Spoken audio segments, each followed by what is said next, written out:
questions. As a chronic illness baddie, I'd love to know if there are any like disability narratives you've seen like across any genres that you felt really worked for you or resonated outside of like your own work.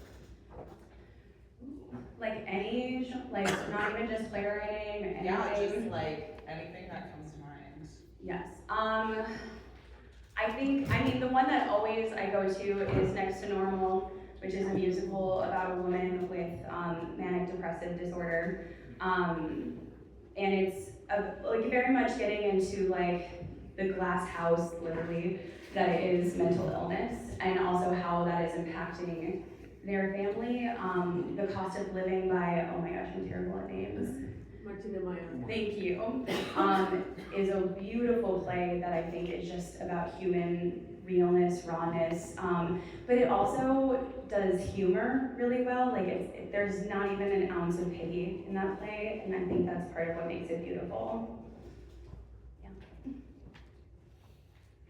Another suggestion is The Other Room, which is a one-act play about autism, and it's a really nice play. Okay. The Other Room about autism. Yeah, I can't remember the author's name, but I saw production and I really enjoyed it. Okay, thank you. First, thanks for being so vulnerable, sharing that story. I know it's not easy. I was just wondering what form of tokenism meant in the context you used it. Yeah. From a place that I worked in where we use token, but I think it's something different. So thank you for asking about tokenism. It's basically where an actor with a disability is only casting roles that the character also has a disability. And so I think the argument is like, let's give opportunities to actors with disabilities to play non-disabled characters. And this, like the example would be if somebody's on the autism spectrum, letting them play a character that's not autistic.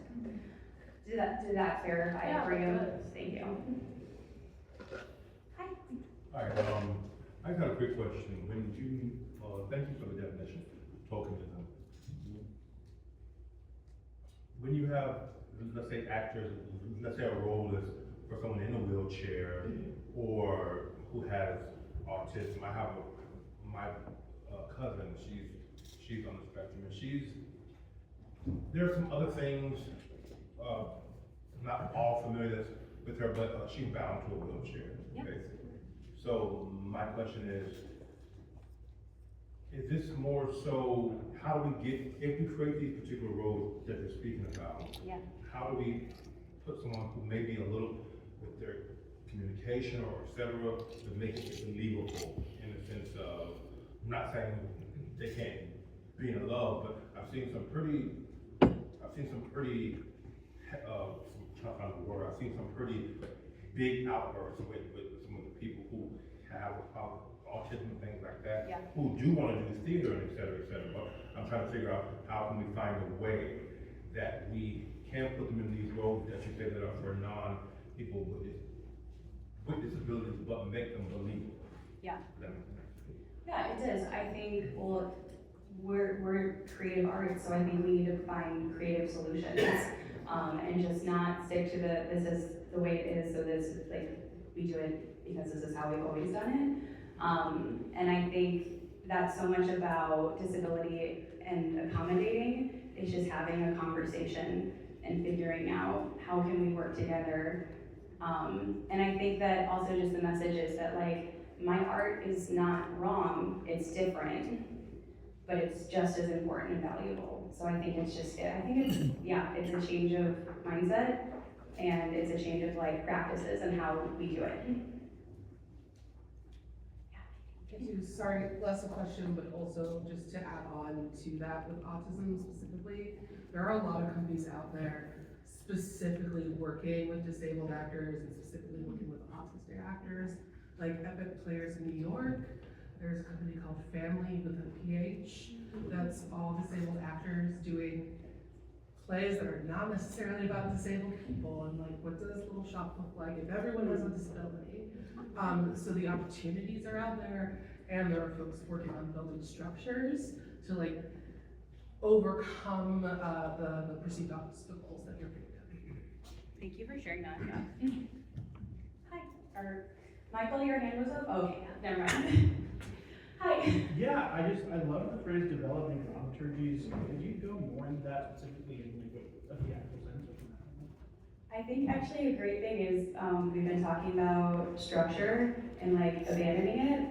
So I think that could be a big part of it, is just like playing with structure, like the process of writing a play, but also like, again, like the physical practices of like actors on a stage, finding spaces that are accessible for actors with disabilities as well.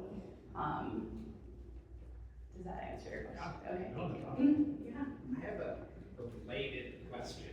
So I wonder if everyone in the room knows what a dramaturg does. And part of the reason I'm asking. in theater knows what Part of the reason I'm asking is, time to time I'll be asked to be a critical race reader on a project. There are people who do this work with an emphasis on gender, on sexuality, on sexual expression, on any number of things. And I see an opportunity for writers to think about critical readers who can focus on how disability is functioning within a novel, essay collection, poetry collection, and et cetera. So I wonder if you could lead us into thinking about that by talking about the dramaturg. Okay,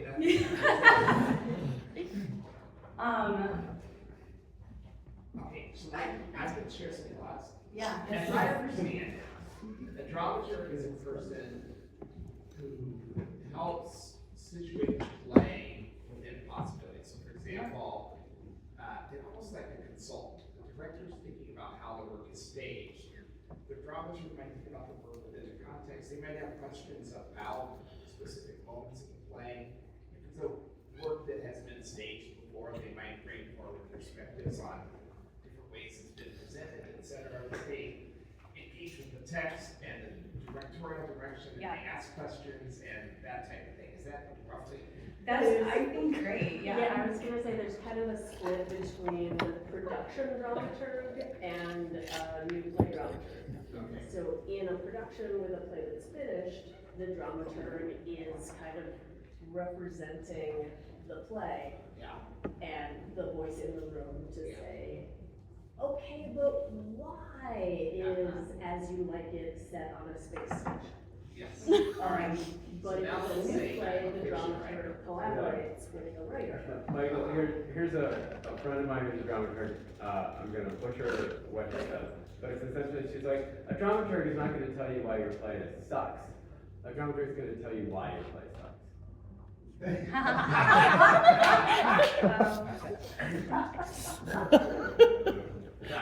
that is a line reading. Yeah. All right. So all right, now let's say I want to write a novel. Okay. And in the novel, I want to have characters who are just representing the entire world. I've got more than 4 characters, and I decide that one of them will have a disability. And I want to avoid some of the classic traps that we've seen presented there in even the written depiction of this. Yeah. The disability is not a trope, it's not a metaphor, it's an actual person with a rich experience and a backstory, just like all the other characters. I'm saying I think there's an opportunity to engage critical readers to help us make sure that we're in those depictions, in those character descriptions, in the way that the characters are moving forward, in whatever we're creating. Yeah. To do that so that we get it right. Yes, I agree. Yes, an earlier question I think I could not answer because that would require me to get in the brain of a dramaturg, which I'm not. But yes, absolutely, like you were saying, I think that was one of the points of, yes, of course, do your research, and yes, it's great to work with a dramaturg, but you do need to consult with those communities. Because like I wrote a play about lupus, but I don't think my experience with lupus represents every single person with that diagnosis because it's so diverse. So I've consulted with a couple of other people with lupus. I've consulted with other people with different chronic illnesses. And thankfully, a lot of times their feedback is it still resonated with me, even though it wasn't copy and paste, right? But I think that is an important part of the step, because the issue of, even if you are a non-disabled writer writing about disability, I think that's completely acceptable to do, but you do need to do your due diligence and go into that step of checking in with those communities, because hopefully your intention in writing those stories is to be a part of the solution, not the problem. If you don't mind adding something to that? Sure. Something that I think about a lot, as someone with a disability who's writing disabled characters, is how would the story change if they did not have a disability? For example, my work that I brought to residency features a disabled main character. How would her story change if she did not have a disability? Well, she would have never been blackmailed into a covert spy operation, because there would be nothing to blackmail her for, and so there is no story there. So that's something to consider if you are writing a disabled character. How does the story change if they don't have a disability? And if your answer is their story doesn't change, that's when you really need to start digging in and consulting with people around them, because that's when tokenization happens. Is if your character, if you take away the disability of your character and their story does not change at all, their opportunities aren't different, their life isn't different, their relationships aren't different, that is a stock disabled character. The second thing that I consider important in writing my disabled characters is, am I writing a disabled character, or am I writing a character who happens to be disabled? Neither one of those is wrong. It just depends on what situation you're using them in. For the piece I brought in, I had to write a disabled character, otherwise the story would not have gone the way that I wanted it to. For other pieces, if I, again, bearing in mind that their story would have changed if I had taken away their disability, if I wanted to write a character that happened to have a disability, that's still representation, it just may not be the central focus of their story. Again, neither of those are incorrect ways to write. You just have to ask yourself, what purpose am I serving by putting this character, this person, in my piece of work? Yeah, and it's definitely hard to work within, like, it's a complex thing, because vice versa, that character is not only their disability, and it's not only their diagnosis, like, so you're trying to avoid, because yes, disability is very sad and frustrating and depressing, but it's also, like, not the end of the world, and we don't want it to all stories about disability to be tragedies, right? So it's very hard to navigate those tropes, for sure. I want to understand this, because I work with a lot of able divergent students. And it's not merely just viewing able divergence as a superpower, Yeah. but as a whole person. Yeah. Power. Or just as a whole person. Yeah. Not negating. Yeah. I think that the way that we just have to think about it is, like, it is a facet of diversity.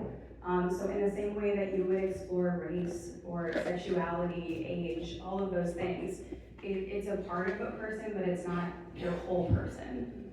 Yeah.